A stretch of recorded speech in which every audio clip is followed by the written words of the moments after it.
जिंदगी अन्हार जो लगैया यो बाट नहीं सुझैया आ अपनो जे आन भ जाइया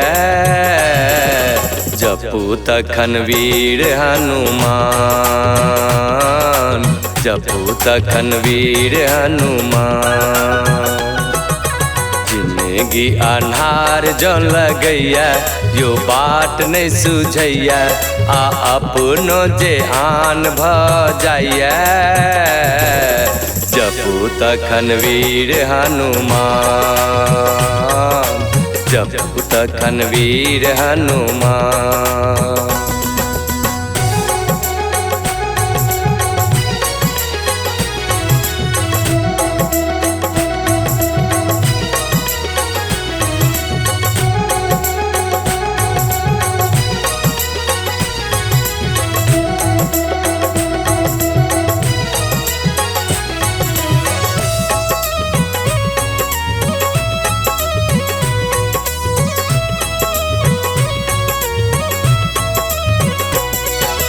ये दुनिया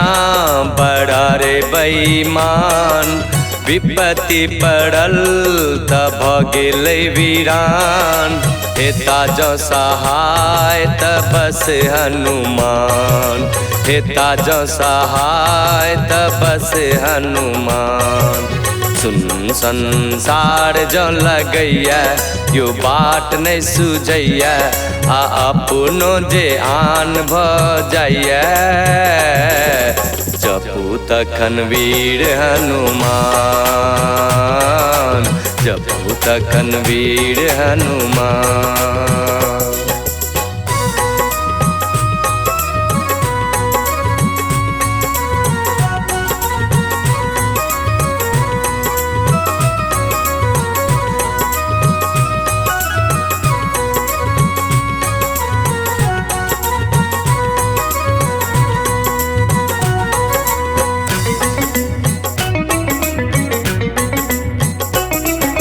बजरंग बली पर करू विश्वास ठीक हुन के सोनाता एगो खास भेटत जरूर सुखक एहसास भेटत जरूर सुखक एहसास किया दुख भार लगैया यो बाट नहीं सुझैया आ अपनो जे आन भ जाइया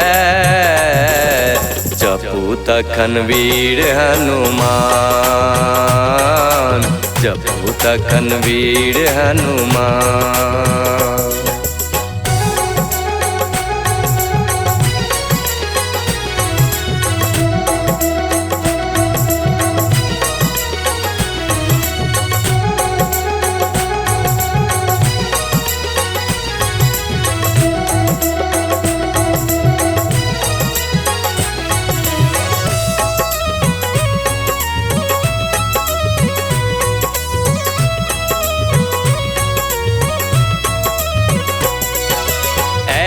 असगर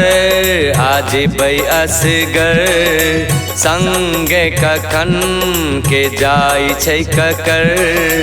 मुदा एगो सत्य से हो छै एकर मुदा एगो सत्य से हो छै एकर नेत जे साफ रखैया हनुमान के जपैया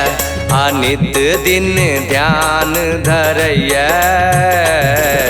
पापैया परम स्थान पापैया परम स्थान जिंदगी अन्हार जो लगैया यो बाट नहीं सुझैया आ अपनो जे आन भ जाइया जपू तखन वीर हनुमान जपू तखन वीर हनुमान।